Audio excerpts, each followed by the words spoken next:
लगे कि हाँ अब यही करना है, तो फिर वो मोटिवेशन जो है वो खुद ही डिसिप्लिन में कन्वर्ट हो जाता है और फिर मुकाम हासिल हो ही जाते हैं। जैसे हमारे घर में चाकू होते हैं ना, तो चाकू हार्मफुल है लेकिन हम उसको यूज़ अपने काम में ही करते हैं सिर्फ। तो सोशल मीडिया भी वैसे ही है, क्योंकि सोशल मीडिया को कंट्रोल करना और आइडेंटिफाई करना कि क्या चीज़ हार्मफुल हो सकता है, दैट इज़ वेरी इंपॉर्टेंट आज की डेट में। हम अगर देखें नेपाल में जो बिल्कुल करंट में जो सिचुएशन चल रही है, कहीं ना कहीं माना जाता है कि सोशल मीडिया के थ्रू ही वो चीज़ स्प्रेड हुई थी कि हमें इस तरीके का एक कैंपेन चलाना है करके। एआई का जिस तरीके से यूज़ हो रहा है आजकल, हम देखते हैं कि मतलब किसी की भी इमेज कहीं पे भी लगा के कुछ भी न्यूज़ आ सकती है, and it is more harmful.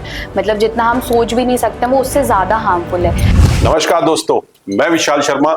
आज हम आपकी गूंज में सभी दर्शकों का पुनः स्वागत करते हैं और आज हम आपको अपने पॉडकास्ट स्टूडियो में एक ऐसी मेहमान से मिलवाने जा रहे हैं जो बहुत ही कम एज में, जिन्होंने बहुत बड़ी सफलता हासिल करी है और एक यूथ के लिए एक आइकॉन के रूप में, प्रेरणा स्रोत के रूप में काम कर रही हैं। आज हम बात करते हैं जिला सूचना अधिकारी प्रियंका जोशी जी से। आपका हमारे पॉडकास्ट स्टूडियो में स्वागत है ma'am. Thank you so much sir.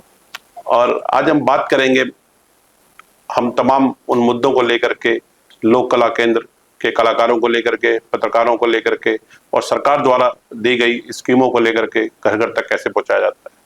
तो मैम, सबसे पहले तो आपसे जानना चाहते हैं कि आप बहुत कम एज में, अभी आप फर्स्ट आपका ये पोस्टिंग है और यहाँ तक आपने, क्योंकि युवा आज इस चीज़ को देखेंगे, महसूस करेंगे कि भाई कोई भी पहाड़ से निकला हुआ व्यक्ति जो है, जरूरी नहीं है कि पहले दिल्ली, बॉम्बे, बड़े शहरों से जो है स्ट्रगल करके लोग आगे निकलते थे। अब तो हमारे उत्तराखंड में भी बहुत स्कोप है, टैलेंटेड है और आपकी ये फर्स्ट पोस्टिंग भी है और इतना बड़ा पद है, आप जिम्मेदारी भी है। पद बड़ा होता तो जाहिर सी बात है जिम्मेदारी बड़ी है। तो मैम, यहाँ तक पहुँचने के लिए जो आपने स्ट्रगल करा, वो हम यूथ इस बात को जानना चाहेगा। जी सर, एक तरह से स्ट्रगल के साथ साथ ये एक जर्नी रही है। पहले से ही था कि गवर्नमेंट के साथ काम करना है, क्योंकि मैं लोहाघाट में पली बड़ी हूँ और मेरे पापा खुद एक गवर्नमेंट एम्प्लॉय थे, ही वाज प्रिंसिपल। तो एक था कि गवर्नमेंट के साथ काम करना है, ग्रास रूट्स में काम करना है, तो हमेशा से वो चीज़ थी। फिर मैंने पंतनगर से अपनी जब ग्रेजुएशन करी तो वहाँ पे भी हमें बहुत एक्सपोजर मिलता है, हमें कम्युनिटीज़ के साथ काम करने का एक अपॉर्चुनिटी मिलती है। तो वहीं से एक मोटिवेशन था हमेशा कि गवर्नमेंट के साथ काम करना है। और उसी की जर्नी में फिर मैंने अपना, जब जर्नलिज्म में अपना पोस्ट ग्रेजुएशन किया था, तो फिर मुझे लगा कि मैं इंफॉर्मेशन सर्विसेज में आ सकती हूँ और फिर मैंने यूपीएस उत्तराखंड पीसीएस की तैयारी अपनी स्टार्ट करी थी। तो सर, एक बहुत खूबसूरत जर्नी रही है ये पूरी। एजुकेशन के बाद फिर मैंने प्राइवेट सेक्टर पे भी कुछ टाइम काम किया है, उसके बाद फिर अब गवर्नमेंट में काम करने को मिल रहा है। तो it has been a wonderful journey. Struggle तो ये कहूँगी कि मैं पढ़ाई तो करनी पड़ती है ऑब्वियसली, बिकॉज एग्जाम है एंड बहुत ज़्यादा कंपटीशन होता है और उसके साथ साथ इतने लेवल्स होते हैं, बिकॉज पहले प्रीलिम्स होता है, फिर मेंस होता है, मेंस में बहुत सारे सब्जेक्ट्स होते हैं, देन इंटरव्यू होता है। तो पढ़ाई तो करनी पड़ती है और मैंने तो जॉब के साथ ये तैयारी करी है। तो लेकिन ये है कि अगर एक मोटिवेशन हो और एक बार लगे कि हाँ अब यही करना है, तो फिर वो मोटिवेशन जो है वो खुद ही डिसिप्लिन में कन्वर्ट हो जाता है और फिर मुकाम हासिल हो ही जाता है सर। कोई इस जर्नी में मैम यहाँ तक पहुँचने के लिए कोई ऐसा यादगार पल है जिसको आज भी आप याद करती हैं, महसूस करती हैं, तो लगता है झंझोड़ देता है वो चीज़? क्योंकि होता है, क्योंकि इतना आसान नहीं होता है और कई हजार युवा जो है एग्जाम देते हैं, लेकिन इस जो 5-6 साल जितने भी आपको लगे इस मेहनत करने में, तो कोई ऐसा पल है जिसको हम याद करके सर, एक पल तो क्या ही कह सकते हैं, बट ये है कि जैसे मैंने बताया कि ये पूरी एक जर्नी थी। तो हमारा एग्जाम जो है वो 2021 से स्टार्ट हुआ था, प्रीलिम्स वहाँ पे हमारे स्टार्ट हुए थे एंड फाइनल जो हमारा रिजल्ट आया था 2024 में आया था। तो एवरी सिंगल डे जो जॉब के साथ मुझे ये था, बिकॉज 9-9:30 से मेरा जॉब स्टार्ट हो जाता था, अर्ली मॉर्निंग में प्रिपरेशन करती थी, उठती थी। तो वो जो सुबह उठना होता ना, कई बार लगता था कि मतलब ये जो मैं सुबह सुबह उठ रही हूँ तो ये इज इट फ्रूटफुल और नॉट करके। तो वो चीज़, एक क्वेश्चन कई बार दिमाग में आता था। जब फाइनल रिजल्ट आया उस दिन रियलाइज हुआ कि जो मैं सुबह सुबह उठ रही थी और जो मैं अपने काम में जाने से पहले वो समय दे रही थी, तो वो फाइनली जस्टिफाई हुआ। और दूसरी चीज़ मैं ये कहूँगी कि मैंने सिर्फ प्रिपरेशन पे फोकस करते हुए नहीं, बिकॉज मुझे ये था कि because it's a long journey, तो मैंने ऐसा नहीं है कि मैंने ब्रेक्स भी लिए, मैंने ट्रैवल भी किया है उस टाइम पे, और ऑफिस से पढ़ाई से ब्रेक लेके ट्रैवल भी किया, और मुझे लगता है उस चीज ने काफी हेल्प किया। तो मैं जब इफ आई लुक बैक तो मुझे लगता है वो जो ब्रेक्स थे it was also very useful for me. Ma'am, media department तो आपको मिला है, लेकिन आज की डेट में जो सोशल मीडिया का प्रभाव है और जिससे लोग बेनिफिट कम कहें या उसका फायदा कम नुकसान ज्यादा देख रहे हैं हम इस समय, यूथ के लिए खास करके इंटरफेयर ज्यादा हो रहा है हर चीज में। क्या आपने भी सोशल मीडिया का इस्तेमाल इतना ही करा जितना आज की डेट में यूथ कर रहा है? सर मैं सोशल मीडिया में एक्टिव तो थी, ऐसे नहीं है कि मैं बिल्कुल एक्टिव नहीं थी, बट ये था जैसे एग्जाम्स का टाइम आता था I would just like delete everything. तो जैसे मान लीजिए प्रीलिम्स का रिजल्ट आया, अब मेंस आने वाले हैं, तो फिर उस टाइम पे हटा दिया सोशल मीडिया पूरी तरह से और पूरा फोकस मेंस पे किया। फिर जब मेंस हो गए फिर थोड़ा बहुत सोशल मीडिया यूज करना स्टार्ट किया। फिर जब मेंस का रिजल्ट आया एंड देन इंटरव्यू की डेट आई तो उस बीच में फिर हटा दिया। तो मतलब ब्रेक तो लेना पड़ा था सोशल मीडिया से, बिकॉज वो डिस्ट्रैक्टिंग तो होता है। पर जैसे सर सोशल मीडिया के लिए एक चीज मैंने बहुत रिसेंटली कहीं पे सुना था कि जैसे हमारे घर में चाकू होते हैं ना, तो चाकू हार्मफुल है लेकिन हम उसको यूज अपने काम में ही करते हैं सिर्फ। तो सोशल मीडिया भी वैसे ही है, प्रिपरेशंस के लिए तो आजकल बहुत ज्यादा यूजफुल है। आपको घर बैठे इतना कंटेंट मिल जाता है, इतना ज्यादा गाइडेंस मिल जाता है कि मतलब इट्स एंडलेस। और आप अगर कोई उसको अच्छी तरीके से यूज करे ना तो फिर वो बहुत बेनिफिशियल हो सकता है, स्पेशली जो वर्किंग पीपल है, वर्किंग वुमेन है, या फिर वर्किंग वुमेन नहीं भी है तो भी जो लोग घर में बैठ के तैयारी करना चाहते हैं उन लोगों के लिए, सबके लिए बहुत यूजफुल हो सकते हैं। तो वो वाली चीज तो है सर, जिस तरीके से हम यूज करेंगे उस तरीके से है। मैम, दूसरा एआई का जमाना आ गया और एआई बहुत तेजी से बढ़ रहा है इस सब चीजों को लेकर के। अब बहुत से लोग हम कहें यूथ तो शायद हो सकता है समझ जाए, लेकिन जो मिड की बात करें, एक थोड़ा सा एज फैक्टर की बात करें, एआई का जो जितनी भी जो एडिटिंग होती है बहुत लोग जज नहीं कर पाते कि ये क्या रियल वीडियो है, या क्योंकि ज्ञान की बात तो करते भी हैं और मिसगाइड करने की बात भी करते हैं। ये धीरे धीरे आने वाले टाइम में इसका कैसे सरकार भी कंट्रोल करेगी, क्योंकि उससे ज्यादातर नुकसान बहुत हो रहे हैं। मतलब जल्दी से जैसे नकली नोट और ओरिजिनल नोट में पता नहीं लग पाता, वैसे एआई के जो प्रभाव है वो कहीं ना कहीं आने वाले टाइम के लिए फायदा कम नुकसान भी तो हो सकता है। उसके लिए सूचना विभाग क्या कुछ ऐसी प्लानिंग लेके चल रहा है? क्योंकि एआई का भाई प्रभाव तो बहुत ज्यादा होने वाला आने वाले समय में और नीड है, क्योंकि अब तो गवर्नमेंट ने भी उसको अप्रूव कर दिया है। हाँ सर, मतलब एआई का जिस तरीके से यूज हो रहा है आजकल, हम देखते हैं कि मतलब किसी की भी इमेज कहीं पे भी लगा के कुछ भी न्यूज आ सकती है and it is more harmful. मतलब जितना हम सोच भी नहीं सकते वो उससे ज्यादा हार्मफुल है। बट एक चीज ये है कि मुझे लगता है कि टेक्नोलॉजी की का यूसेज जो है वो गवर्नमेंट काफी अच्छी तरीके से कर रही है। आज की डेट में फैक्ट चेक करके अभियान चलाया जाता है। जैसे ही आप देखेंगे कि फेक न्यूज आती है उसके साथ साथ फैक्ट चेक भी आने लगता है। पीआईबी के थ्रू ही काफी चीजें रिलीज हो जाती हैं कि ये फैक्ट है, दिस इज फेक। तो वो सारी चीजें तो हो रही है, उसके लिए बहुत सारी टेक्नोलॉजी होती है सर। जैसे हम माने बहुत सारे ऐसे सॉफ्टवेयर्स होते हैं जो कि सोशल मीडिया पे बॉट्स या फिर सोशल मीडिया पे अगर कोई चीज फेक है उनको आइडेंटिफाई कर सकते हैं। और वो सॉफ्टवेयर्स पे गवर्नमेंट इन्वेस्ट कर रही है। आई थिंक सूचना विभाग भी उन चीजों पे इन्वेस्ट कर रहा है, क्योंकि सोशल मीडिया को कंट्रोल करना और आइडेंटिफाई करना कि क्या चीज हार्मफुल हो सकता है, दैट इज वेरी इंपॉर्टेंट आज की डेट में। अभी हम अगर देखें नेपाल में जो बिल्कुल करंट में जो सिचुएशन चल रही है, कहीं ना कहीं माना जाता है कि सोशल मीडिया के थ्रू ही वो चीज स्प्रेड हुई थी कि हमें इस तरीके का एक कैंपेन चलाना है करके। तो सोशल मीडिया को कंट्रोल इन द सेंस कि मॉनिटर करना बहुत जरूरी है कि कहाँ से गलत चीजें स्प्रेड हो सकती हैं। तो इसके लिए बहुत सारी टेक्नोलॉजीज पे इन्वेस्टमेंट हो रहा है और अलग अलग एक्सपर्ट्स को इस चीज के लिए हायर किया जा रहा है। क्योंकि हमारे देश में डाटा सबसे सस्ता है देखा जाए तो, और कंट्री की अपेक्षा अब लोग आदी हो चुके हैं। एक बात भी निकल के आ रही है कि नेपाल की बात करें कि लोगों को फेसबुक या जो भी डिजिटल प्लेटफॉर्म बंद करे गए। अब वो तो चलिए जो भी कितनी उसमें सच्चाई है नहीं है वो सेकंड ओपिनियन होगी, लेकिन अभी हम इंडिया में बात कर रहे हैं, हर दूसरा आदमी नहीं हर आदमी ही इससे जो है अंगेज हो चुका है। और इसके बेनिफिट्स तो जो हो रहे होंगे, लेकिन क्या सेम कभी ऐसा सोशल मीडिया को लेकर सरकार को बैन करना पड़ गया? क्योंकि इंडिया तो बहुत बड़ी कंट्री है, नेपाल तो इसके सामने बहुत छोटा है। यूथ का ही खेल है वहां, जितने भाई ये जो देख रहे हैं हम, यूथ के आगे आ रहा है, सड़कों पे आ रहा है। तो सरकार को अभी से ही अलर्ट होने की जरूरत है इस चीज को लेकर के। सर जैसे हमने देखा था जिस टाइम पे टिकटॉक बैन हुआ था, तो इंडिया में थोड़ा बहुत उसका इम्पैक्ट हुआ था, लेकिन इमीडिएटली इंडिया में अपने खुद के प्लेटफॉर्म्स आ गए थे जिस पे लोगों ने मतलब गवर्नमेंट ऑफिशियल्स ने, गवर्नमेंट रिप्रेजेंटेटिव्स ने खुद उसमें आ गए थे। जैसे ट्विटर का ही एक ऑल्टरनेटिव कू करके आया था, तो उस पे गवर्नमेंट, तो आई थिंक इंडिया इतनी केपेबल तो है कि हम अपने प्लेटफॉर्म्स उसमें कर सकते हैं, निकाल सकते हैं। अगर ऐसी कोई सिचुएशन आ जाती है, अगर हमें लगता है कि कोई थ्रेट है इन सोशल मीडिया की वजह से जो कि बाहर से मॉनिटर होते हैं, तो आई थिंक इंडिया अपने आप में केपेबल है उस चीज़ के लिए।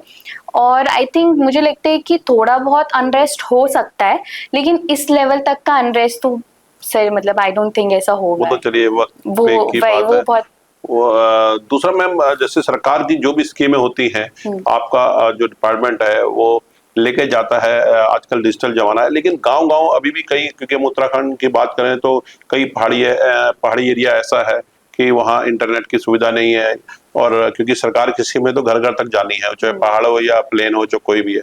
तो गाँव तक आप सरकार की जो स्कीमें होती हैं जनहित के लिए, वो कैसे पहुँचाने का काम करते हैं? जी सर एक तो जैसे मैंने जब सूचना विभाग ज्वाइन किया था, तो मैंने काफ़ी लोगों से, जो थोड़े बड़े लोग हैं सीनियर से, मैंने ये चीज़ सुनी थी कि उनके दिमाग में जो सूचना विभाग की एक इमेज है, तो गांव-गांव पे ऐसे मॉनिटर्स लगाए जाते थे, वो पर्दा लगाया जाता था जिसमें फिल्म दिखा के प्रोपगेशन हुआ करता था, अवेयरनेस फैलाई जाती थी।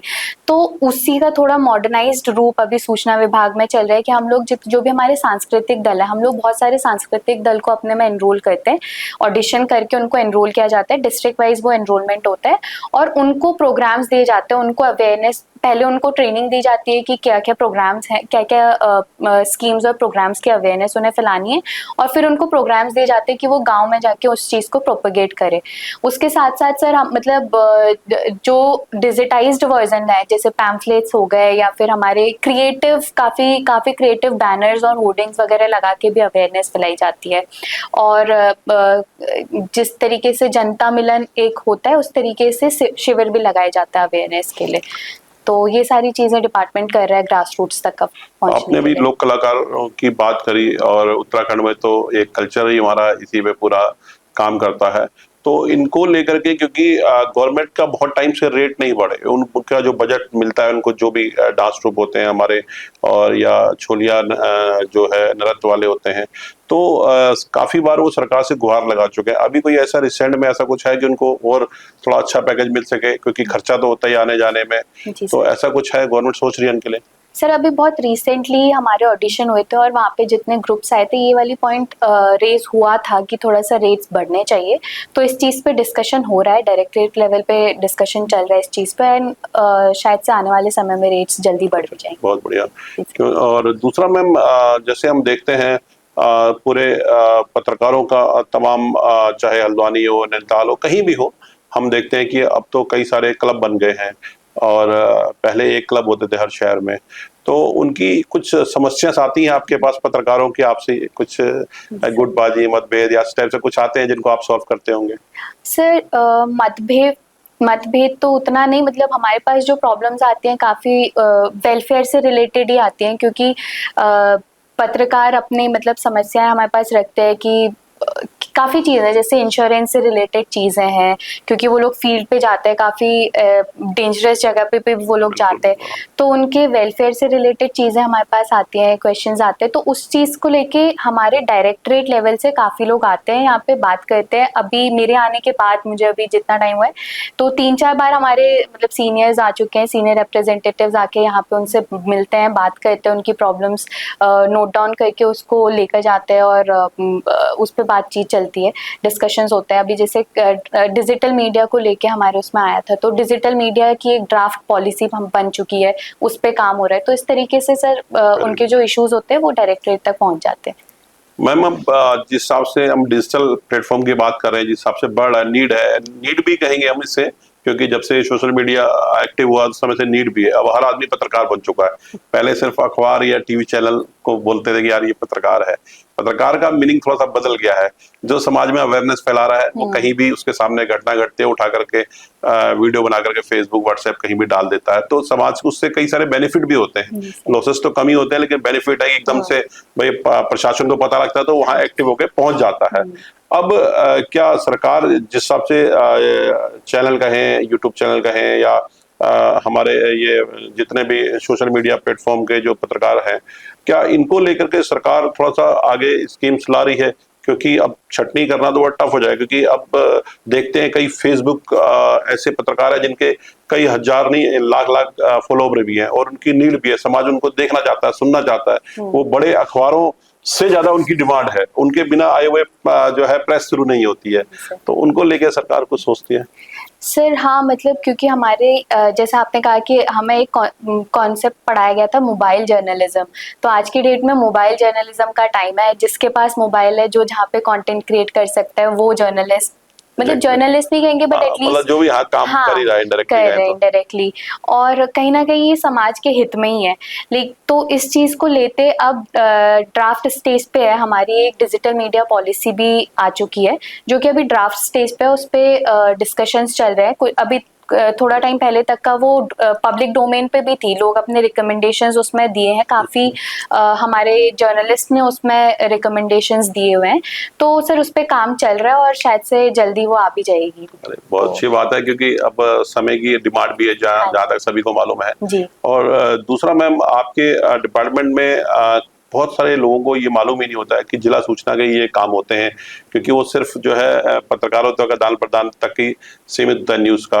आपके तो डिपार्टमेंट में बहुत जिम्मेदारियां आपके पास होती हैं, तो थोड़ा हम चाहेंगे दर्शकों को पता लगे जिला सूचना में ये होता है, कल किसी को काम पड़े तो कम से कम वो इजिली आप तक अप्रोच कर सकें। तो क्या क्या वर्क आते हैं मैम? सर सूचना विभाग में जिले स्तर पे एक तो ये होता है कि जो हमारे पास इम्पैनल्ड होते हैं, मान्यता प्राप्त पत्रकार होते हैं, उनकी डिटेल्स हमारे थ्रू जाती है डिस्ट्रिक्ट्स के थ्रू। अगर कोई इलेक्ट्रॉनिक मीडिया है जो कि इम्पैनल होना चाहता है, जैसे हर कुछ पीरियोडिकली 3 इयर्स में उनका इम्पैनलमेंट होता है इलेक्ट्रॉनिक मीडिया का, तो उनकी जो एप्लीकेशंस होती हैं वो डिजिटल मीडिया के थ्रू जाते हैं। सो बेसिकली एक तरीके से जो मीडिया का डायरेक्टरेट लेवल पे और डिस्ट्रिक्ट लेवल पे एक तरीके से ब्रिज का काम करता है डिस्ट्रिक्ट इंफॉर्मेशन ऑफिस। और दूसरा ये है सर, जो जितने भी हमारे प्रोग्राम्स जो मैंने अभी आपको बताया, सांस्कृतिक दलों के जो प्रोग्राम्स होते हैं, जो उनको प्रोग्राम्स दिए जाते हैं वो डिस्ट्रिक्ट लेवल के ऑफिस से दिए जाते हैं। उसके अलावा तो इस तरीके से अवेयरनेस फैलाने का जो काम होता है वो करते हैं। बाकी जो भी डिस्ट्रिक्ट्स में एक्टिविटीज हो रही हैं या फिर जो भी डेवलपमेंट्स हो रहे हैं, उनको पब्लिक तक पहुंचाने का काम भी डीआईओस का ही रहता है। और सर अभी फिल्म क्योंकि फिल्म कल्चर को भी काफ़ी हमारा डिपार्टमेंट प्रमोट कर रहा है, तो फिल्म को प्रमोट करने का काम अगर हमारे डिस्ट्रिक्ट्स में कोई चीज़ हो रही है, मान लीजिए किसी डिस्ट्रिक्ट में किसी लोकेशन पे फिल्म शूट हो रही है या इस तरीके की चीज़ें हो रही हैं, तो वो भी डिस्ट्रिक्ट लेवल से के ऑफिस से होकर जाता है सर। बहुत बढ़िया मैम। दूसरा, आपको पहली ही पोस्टिंग ऐसे जिले में कहें हम मिली है जहां बहुत ज़्यादा काम होता है और बहुत, क्योंकि कुमाऊं में सबसे बड़ा भाई एक ये गेटवे है ये कुमाऊं का, और ये शुरू में ही आपको इतना बड़ा जिला मिला, तो उसके पीछे क्या क्योंकि जब आप ट्रेनिंग दौरान रही होंगी, क्योंकि आदमी उसी को वहाँ भेजता है, क्योंकि ऐसे तो पूरे हमारे 6-7 जिले हैं पूरे कुमाऊं में, और नए को आदमी सोचता है कि शुरू में हल्के जिले दिए जाए, लेकिन आपको एकदम से बड़ा जिला मिला जो बहुत ही, अगर उत्तराखंड के हिसाब से कहें तो महत्वपूर्ण जिला है। तो इसमें आपको काम करने में शुरू में कोई ऐसी दिक्कत तो नहीं आई और एकदम से एडजस्ट हो गए थे? सर ऐसा मतलब महत्वपूर्ण वाला तो ऐसा शायद से कुछ नहीं, बिकॉज हमारे लगभग सारे डिस्ट्रिक्ट्स में अभी नए डीआईओज ही गए हैं, तो वो वाली चीज़ तो उतना नहीं है। बट हाँ, इनिशियली मुझे लगा था कि चैलेंजेस ज़्यादा होंगे, बट मुझे लगता है यहाँ पे अपॉर्चुनिटीज़ ज़्यादा है सीखने की। यहाँ पे जो मीडिया है वो इतना वाइड मीडिया है, हर तरीके का मीडिया है, तो यहाँ पे बहुत कुछ सीखने को मुझे मिल रहा है और एक्टिविटीज़ भी हर तरीके की होती हैं। तो I think more than challenges it is opportunities for me. चलिए, वो तो क्योंकि काम करने वाले को ही काम दिया जाता है जो उस लायक होता है। नहीं सर, तो मतलब क्योंकि सारे डिस्ट्रिक्ट्स में अभी जो नए डीआईओज हैं, सब जगह ज्यादातर अच्छा, सब नए डीआईओज गए हैं। हाँ, लगभग सब नए हैं, हमारे बैच के हैं, और सब जगह आई थिंक अच्छे से ही मैनेज हो रहा है। तो इस प्रोफेशन में मैम सबसे ज्यादा चैलेंजिंग क्या है? आपको क्या लगता है कि यार ये चैलेंजिंग है इस काम में मेरे को? सर चैलेंजिंग अगर कहें तो पाएं क्यों सर, मुझे तो अपॉर्चुनिटीज ही बहुत दिखती हैं इस प्रोफेशन में। मतलब चैलेंजेस तो हैं ऑब्वियसली, लेकिन चैलेंजेस के साथ अपॉर्चुनिटीज आती है आपको मैनेज। जैसे कई बार ऐसा होता है कि बड़ा वीआईपी मूवमेंट हो रहा है, तो आपको लगता है कि अरे ये तो बड़ी चीज है, ये कैसे हैंडल होगी, बट वहाँ पे इतना कुछ सीखने को मिल जाता है अपने आप में कि फिर वो चीज नहीं रहती है। तो जैसे होम मिनिस्टर सर का इवेंट था, या हाँ, इस बड़े इवेंट्स तरीके होते बड़े हैं। इवेंट्स हो जाते हैं, तो बहुत कुछ सीखने को मिल जाता है सर। अब आगे तो खैर आपको बहुत मौके मिलेंगे, क्योंकि 2027 आ रहा है और अभी जी आपका जॉब है ही इतना, 2-3 साल का रहता ही है लगभग एक जगह। तो अब तो खैर कई मोमेंट्स ऐसे आएंगे जो बड़े हैंडलिंग करने पड़ेंगे, और अच्छी बात है। उसके अलावा सर जो सबसे बढ़िया चीज जो रहती है वो ये है कि आपको ग्रास रूट्स पे काम करने का जो मौका मतलब सूचना विभाग देते हैं, आई डोंट थिंक वो कहीं से भी, बिकॉज इस तरह जो प्रोग्राम्स एंड स्कीम्स तो अनाउंस हो जाती हैं और अब सारे डिपार्टमेंट्स अपने अपने लेवल पे उस चीज पे काम करते हैं, अवेयरनेस वगैरह करते हैं, लेकिन जो अपॉर्चुनिटी सूचना विभाग के पास है उस चीज को प्रोपोगेट करके ग्रास रूट्स तक पहुंचाने की, वो आई थिंक सबसे बड़ी चीज है, वो सबसे बड़ी अपॉर्चुनिटी है। वो सबसे बड़ा चैलेंज भी है, बिकॉज अगर बड़ा जिला है तो वहाँ पे उतना ईजी होता नहीं है, और वो सबसे बड़ी अपॉर्चुनिटी भी है इसे। हाँ, ये बात तो है ही। खैर जब कोई एक्टिव जिला होता है तो उसमें ऐसी चीजें, सब जी चीजें आती हैं। मैम, आप यूथ, अभी तो बहुत लंबा आपका कार्यकाल है और बहुत आगे तक आपको जाना है। क्या यूथ को कोई ऐसा आप एक संदेश कहें, या ऐसी कोई, क्योंकि एक्सपीरियंस तो अभी नहीं कहेंगे, लेकिन आप आगे की अभी बहुत लंबी रेस है, तो यूथ के लिए कैसे इस फील्ड में आने का एक ये खासकर लड़कियां चाहती हैं जी अब, क्योंकि आने वाले टाइम में जो है लड़कियों का जमाना है, जी क्योंकि हर जगह देख रहे हैं हम, चाहे बैंकिंग सेक्टर में देखें या हॉस्पिटल में देखें, हर जगह लड़कियां जो है इस समय कहीं ना कहीं अपनी कहूँ मेहनत से कहें जी या जैसे भी कहें, और उनका दिखता है जी कि अब जहाँ पे लड़कियां इक्का दुक्का, अब तो पायलट हर जगह ही है, जी अब सर। चांद तक जो है पहुंच गई है। तो गर्ल्स के लिए क्या एक आप स्पेशल संदेश आप जो है देना चाहेंगे? सर जैसे जो अभी हम देख रहे हैं कि गर्ल्स विमेन हर जगह पर पहुंच गए हैं, मुझे लगता है ये बहुत पहले हो जाना चाहिए था, बिकॉज लड़कियों के लिए financial independence should not be an option, वो मतलब होना ही होना चाहिए। जैसा आप देखते हैं कि लड़कों की जब तक उनकी जॉब नहीं लगती है या वो कुछ फाइनेंशियली इंडिपेंडेंट नहीं हो जाते, उनकी शादी नहीं होती है, तो आई थिंक वो चीज़ लड़कियों के लिए भी होनी चाहिए कि मतलब ठीक है आप एक बार फाइनेंशियली इंडिपेंडेंट हो जाओ और फिर आप फैमिली या ऐसे कुछ देखें। तो मुझे लगता है ये एक बहुत अच्छा चेंज आया है सोसाइटी में जो अभी आया हुआ है। और अगर गवर्नमेंट में काम करने के किसी को है तो बहुत सारी अपॉर्चुनिटीज आज की डेट में, इतनी सारी जगह पर वैकेंसीज वगैरह आती है। उसके अलावा आप हर तरह से कंट्रीब्यूट कर सकते हैं, ज़रूरी नहीं है। मैं तो प्राइवेट सेक्टर में भी मैंने कुछ टाइम काम किया था, इट वाज वंडरफुल। मतलब जॉब अपॉर्चुनिटीज़ तो काफ़ी अच्छी अच्छी हैं। तो ऐसे है कि आप बस फाइनेंशियली इंडिपेंडेंट होने का ठान लें तो आई थिंक बहुत अपॉर्चुनिटीज़ है सबके लिए। एंड आई थिंक विमेन के लिए फाइनेंशियली इंडिपेंडेंट होना should not be an option, मतलब वो तो मैंडेटरी ही होना चाहिए। मैम, जिस हिसाब से देख रहे हैं हम, लड़कियों की तो आपने बात कर दी। अब आपके लिए तो सारे एक जैसे बराबर हैं जी जी लड़के सर। हम उनके जी साथ अन्याय नहीं करेंगे, जी जी सर। क्योंकि उनकी भी अपनी एक जिम्मेदारियां हैं। जिस हिसाब से यूथ नशे की ओर जा रहा है, जी पहले सिर्फ लड़के नशा करते थे, जी सर। अब हम देखते हैं कि गर्ल्स भी जो है कॉलेज के बाहर देखते हैं या बहुत जगह देखते हैं, सभी को मालूम है कि अब जो है यूथ सारा जो है नशे में गिरफ्त होता जा रहा है। जी हम सर। पहले सिर्फ बड़े शहरों में ये चीजें मिलती थी, अब तो पहाड़ में कहीं भी हम चले जाएं तो सब जगह ये शिकायतें आ रही हैं। तो यूथ इतना ज्यादा जो स्मोक की तरफ जा रहा है, उसको लेकर के आप कोई अपना ओपिनियन आप बताइए कि कैसे उनको इससे दूर रहा जाए या कैसे रोका जाए। बाकी तो काम भाई प्रशासन का है, उनका अपना एक डिवीजन बना हुआ है, भाई पुलिस अपना काम करती है और भी लोग करते हैं। आपकी अपनी क्या ओपिनियन है? सर ये मतलब काफ़ी अनफॉर्चुनेट है, क्योंकि एक्चुअली में मतलब पहाड़ों में छोटे छोटे गांवों तक का नशा पहुंच चुका है, एंड ये बहुत अनफॉर्चुनेट सिचुएशन है। लेकिन ये एक बहुत अच्छी चीज़ है कि गवर्नमेंट ने बहुत टाइम पे इस चीज़ को नोटिस कर लिया है एंड इस चीज़ पे काम हो रहा है। ड्रग फ्री उत्तराखंड करके एक पूरी कैंपेन चल रही है जिसमें पुलिस अपना काम कर रही है, एंड आई थिंक काफ़ी सक्सेसफुल नंबर्स भी उन्हें मिले हैं, because they are trying to reach the source. क्योंकि ड्रग्स कह के आप मतलब जो कंज्यूम कर रहे हैं आप उस तक पहुंच जाओगे, उससे आई डोंट थिंक उतना फायदा होगा। जहाँ से ड्रग्स डिस्ट्रीब्यूट हो रहे हैं वहां तक पहुंचना बहुत जरूरी है। तो आई थिंक उस पे पहुंचने के लिए ड्रग फ्री उत्तराखंड का जो कैंपेन है वो चल रहा है। उसके अलावा सर एक चीज जो बहुत इंपॉर्टेंट मुझे लगती है वो है कि अवेयरनेस। अगर आजकल स्कूल्स के बच्चों में भी ये चीज़ देखी जा रही है। तो अगर स्कूल लेवल पे, कॉलेज लेवल पे ये चीज़ अवेयरनेस फैलाई जाए कि ये किस तरीके से आपके बॉडी को हार्म कर रहा है, क्योंकि इनिशियली जब लोग कंज्यूम करना स्टार्ट करते हैं आई थिंक उनको पता भी नहीं होता है कि ये किस तरीके से उनको अफेक्ट करने वाला है। तो वो एक अवेयरनेस फैलाना बहुत ज़रूरी है। आज की डेट में इस बारे में बात हो रही है, वो ही मुझे लगता है कि एक फर्स्ट स्टेप टुवर्ड्स अवेयरनेस है, फर्स्ट स्टेप टुवर्ड्स सक्सेस है। क्योंकि अब लोगों को पता तो चल रहा है एटलीस्ट कि हाँ ये चीज़ है। पेरेंट्स को पता ही नहीं चल पाता था कि हमारा बच्चा ये चीज़ कंज्यूम कर रहा है काफ़ी हद तक का। तो वो वाली चीज़ है कि अवेयरनेस आज हो गई है तो उनको पता चल रहा है कि हाँ ठीक है, इस तरीके का भी नशा होता है और इस तरीके की चीज़ें बच्चे कर रहे हैं करके। तो इस पे काम भी हो रहा है और काफ़ी अच्छे हमारे पास नंबर्स भी आ रहे हैं। और मुझे लगता है more awareness is needed in this field. जितना ज़्यादा अवेयरनेस होगी उतना ही। मैम, सूचना विभाग क्या ऐसा आने वाले टाइम में स्कूलों को लेकर के हम बात करें, यूथ क्योंकि वही मिलता है 3000, 4000, 2000, 1000 अलग अलग बच्चे स्ट्रेंथ है, किसी में ज्यादा किसी में कम, क्योंकि यूथ ही देश को चलाता है। जो पुराना हो गया, जिन्होंने जैसे भी पैटर्न पे काम करा, यूथ को लेके आगे, ताकि इस सरकार की सिर्फ एडवर्टाइजमेंट ना करा जाए स्कीमों को। क्या ये जैसे नशे की बात करें, सोशल मीडिया की बात करें, पत्रकारिता में बहुत स्कोप है, हर आदमी डिजिटल पे पत्रकार बन गया है, उसको लेकर के कुछ ऐसे स्कीम्स लेके आएगी या अवेयरनेस प्रोग्राम लेके आएगी बच्चों के लिए जो होना चाहिए? मुझे लगता है होना चाहिए सर। मैं अभी रिसेंटली एक सेंट्रल गवर्नमेंट के इंफॉर्मेशन डिपार्टमेंट का एक इवेंट था, वर्ल्ड स्पेस डे के ओकेजन पे था।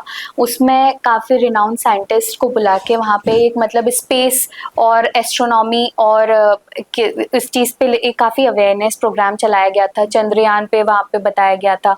तो एक मतलब यूथ को इन्वॉल्व करके वर्ल्ड स्पेस डे के ओकेजन पे इस तरीके का एक अवेयरनेस प्रोग्राम चलाना मुझे लगता है अपने आप में सक्सेस है। वहाँ पे कल्चरल इवेंट भी हुए, जो सांस्कृतिक दल थे उसको भी यूज किया गया। तो इस तरीके के प्रोग्राम्स सूचना विभाग करेगा और इस तरीके से जो स्कूल स्टूडेंट्स हैं या कॉलेज स्टूडेंट्स हैं उनको इन्वॉल्व करके अवेयरनेस, स्पेशली जो भी स्पेशल ओकेजन्स होते हैं उन इवेंट्स पे ये प्रोग्राम्स की कुछ अलग से प्रियंका जोशी का कुछ ऐसा प्लान है जो एक कुछ अलग, क्योंकि हमेशा समाज में वही कुछ करता है नया, और ऐसा नहीं कि आप गवर्नमेंट से बंधे हुए हैं, उसी के अंदर कुछ ऐसा नया आइडियाज प्रियंका जोशी लेके आ रही हैं यूथ के लिए?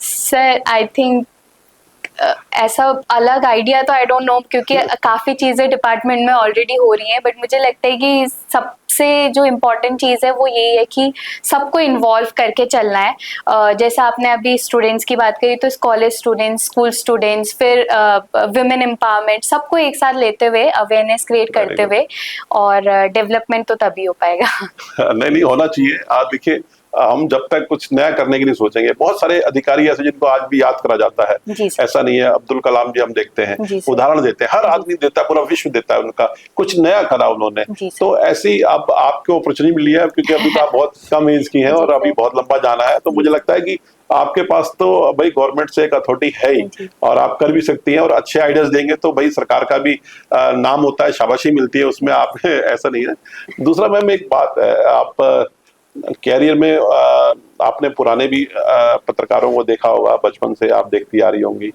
पहले की पत्रकारिता में अब की पत्रकारिता में कितना आप अंतर मानती हैं? सर पहले की, एक तो सबसे पहली बात यह है कि प्लेटफॉर्म ही बदल गए हैं।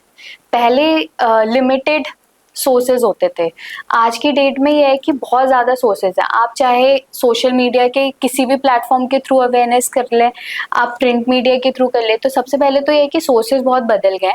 पहले जर्नलिस्ट के पास भी ये ऑप्शन था कि वो ठीक है अपना टाइम लेके स्टोरी अच्छे से फ्रेम करके उस चीज़ को वो कर सकते हैं। आज की डेट में ये है कि थोड़े टाइम में तो स्टोरी किल हो जाती है एक तरीके से, मतलब अगर आप सिर्फ जर्नलिस्ट के पॉइंट ऑफ व्यू से देखें तो ये है कि हाँ कॉम्पिटिशन बढ़ गया है, तो उस हिसाब से फिर जर्नलिज्म का एक तरीके से कहें कि पूरा जो वे ऑफ वर्किंग है वो ही बदल चुका है, ये कह सकते हैं। बट बहुत ज़्यादा एक्सपीरियंस तो मुझे भी नहीं है, क्योंकि since I have been seeing, तो ये मैंने तो यही सारे प्लेटफॉर्म्स देखे हैं कि ये सारे प्लेटफॉर्म्स में जर्नलिज्म किया जा रहा है। तो मतलब सर पुराने जर्नलिस्ट तो मैं बहुत ज्यादा मैं बता नहीं सकती हूँ कि किस तरीके से पहले कभी कोई ऐसा पत्रकार दिखा, बात हल्द्वानी की नहीं, बात कहीं की भी हम करते हैं आपको लाइफ में, कि यार देख के मजा आ गया हो कि यार रियल में ये पत्रकार है, मतलब दिल खुश हो जाता है। ऐसे बहुत सारे कैरेक्टर मिलते हैं लाइफ में आदमी को, और आपके तो अब फील्ड ही वही है। तो ऐसा कभी कोई नाम दिखा आपको सामने?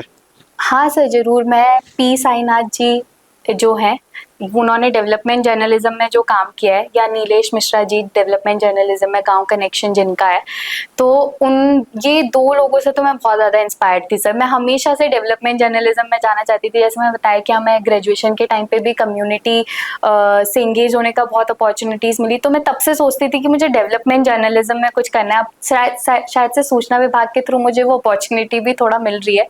बट पी साईनाथ जी है जिनसे मैं बहुत ज़्यादा इंस्पायर्ड थी। उन्होंने अपना खुद की एक ऑर्गेनाइजेशन भी स्टार्ट करी है, परी करके, तो वो एक ऐसे शख्स हैं सर।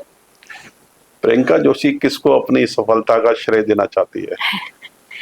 सर मेरे फादर ही हैं जिन्होंने मुझे मोटिवेट किया, और शायद से मेरी प्रिपरेशन में मेरे से ज़्यादा उन्होंने मेहनत करी है, तो मैं पूरा श्रेय अपने फादर को देना चाहती हूँ। ऑब्वियसली मेरी मदर और मेरे बाकी फैमिली मेम्बर्स, मेरे हस्बैंड और मेरे भाई बहन सब बहुत ज़्यादा, मतलब जैसे बोला जाता है कि शादी के बाद लड़कियों के लिए बहुत टफ हो जाता है, तो आई डोंट थिंक मेरे साथ ऐसा हुआ था। तो my husband was very very supportive. तो मैं अपने फादर, अपने husband, all these people have been very grateful. I am very grateful to have. प्रेरणा किससे मिलती है? प्रेरणा से मेरे फादर को देखा है मैंने। ही इज एक्चुअली, उन्हें स्टेट अवार्ड भी मिला था टीचिंग के लिए, और उनको नेशनल अवार्ड भी मिला था टीचिंग के लिए, क्योंकि उन्होंने एक्चुअली टीचिंग में मतलब उन्होंने सिर्फ पढ़ाना नहीं, उनको वो ही वाज सो मोटिवेटेड, सो कि वो मतलब वो सोचते थे कि मैं और कुछ क्या नया कर लूँ। तो जब उनको नेशनल अवार्ड मिला था, उनको उनका जो मेन वो था कि उनको जो ड्रॉप आउट रेट है, स्पेशली लड़कियों का ड्रॉप आउट रेट बहुत ज़्यादा था, लड़कियां स्कूल्स नहीं जा रही थी, उनके पेरेंट्स उनको नहीं भेज रहे थे, तो उसको बढ़ाने पे उन्होंने बहुत काम किया। और दूसरा, उन्होंने एनसीसी और एनएसएस में बहुत ज़्यादा इनरोल करवाया बच्चों को, तो सिर उन्हीं से मोटिवेशन मिलती है सब चीज़ की। जिंदगी की रेस अभी थम गई, आगे बहुत आगे जाना है? क्योंकि कईयों को होता है अभी तो ये स्टार्टिंग है, अभी तो पिक्चर आ गई है, ट्रेलर है अभी, तो क्या अभी बहुत आगे तक जाना है, या इसी डिपार्टमेंट में आकर के जो भी काम करना है? सर आया too soon to say anything. कुछ कह नहीं सकते। यहाँ पे भी अच्छा लग रहा है, यहाँ पे भी अपॉर्चुनिटीज बहुत है, आगे देखते हैं क्या रहता है। सच कुछ अभी बहुत सोचा नहीं है इस बारे में, समय के हिसाब से। जी जी सर। चलिए, वो तो खैर कई बार होता है कि अगर हमें दिल्ली जाना तो यहीं से बैठ के रास्ता नहीं दिखेगा, थोड़ा और आगे जाएंगे रास्ते मिलते जाते हैं, आइडियाज भी आते रहते हैं। तो बचपन से ही मैम इस वाले फील्ड में आने का मन था, या धीरे धीरे तैयारी करते चले गए तो रास्ते बनते चले गए? नहीं सर, धीरे धीरे तैयारी करते चले वाला ही रहा है मेरे साथ। मतलब एक मोटिवेशन जरूर थी कि वो करना है, बट मैं तो प्राइवेट सेक्टर पे जॉब कर रही थी, एंड इट हैपेंड कि उस टाइम पे लॉकडाउन हुआ, मैं घर पे आई और एग्ज़ाम भी उसी टाइम पे हुआ। मेरे फादर भी तभी रिटायर हुए, and then he was like कि अब पूरा फोकस एग्ज़ाम पे देना है, तो इस तरीके से हुआ। और जर्नलिज्म में भी मेरा यही था, क्योंकि मैंने जब पन्नागर में जो थोड़ी बहुत एक अपॉर्चुनिटीज़ मिली थी जर्नलिज्म की, उसको फिर मेरे को देखते हुए मुझे लगा कि मुझे जर्नलिज्म करना चाहिए। फिर मैंने आईआईएमसी का एग्ज़ाम दिया, तब फिर जब आईआईएमसी में गए तो तब और अच्छे से समझ में आने लगा जर्नलिज्म। फिर जब प्लेसमेंट हुआ और जब फील्ड पे उतरे तब और अच्छे से जर्नलिज्म समझ में आने लगा। तब उसी से सर मोटिवेशन मिली कि हाँ ठीक है, इस विभाग में जाना चाहिए। Very good. अपनी कहानी में, आपकी कहानी जो है, आपकी जुबानी, क्योंकि शुरू में आपने थोड़ा सा हमें बताया, कुछ ऐसा किरदार रहा है जिसको आप साझा करनी चाहती हैं?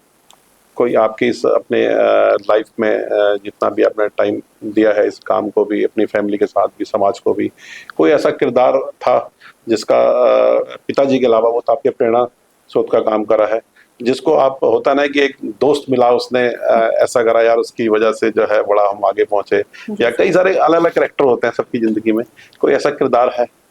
सर मेरे हस्बैंड ही है। सो बिकॉज मतलब एक जो लड़कियों के लिए बाउंडेशन आ जाती है, कहते हैं शादी के बाद या ऐसा कुछ, तो वो सब मुझे बिल्कुल कभी फील नहीं हुआ। मतलब मैं कभी रिलेट ही नहीं कर पाती उन चीज़ों से, तो वो मुझे लगता है कि इसी वजह से, बिकॉज वो एक दोस्त की तरह ज़्यादा रहते हैं, और उन्हीं से मोटिवेशन भी मिलता है सर उस चीज़ का। चलिए, बहुत बढ़िया।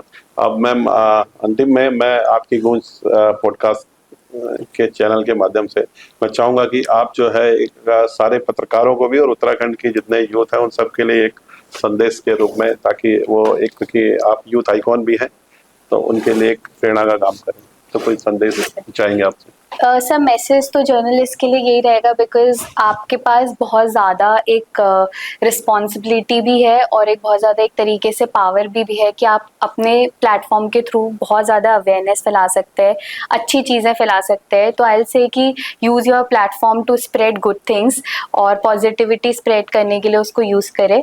और अवेयरनेस तो है ही है, मतलब जहाँ पे भी गलत हो रहा है उस चीज़ के बारे में भी आवाज़ उठाने का एक अपॉर्चुनिटी रहती है। तो उस चीज़ को अपने प्लेटफॉर्म्स को यूज़ मतलब एक बहुत वाइजली यूज़ करने का मैं मैसेज देना चाहूँगी।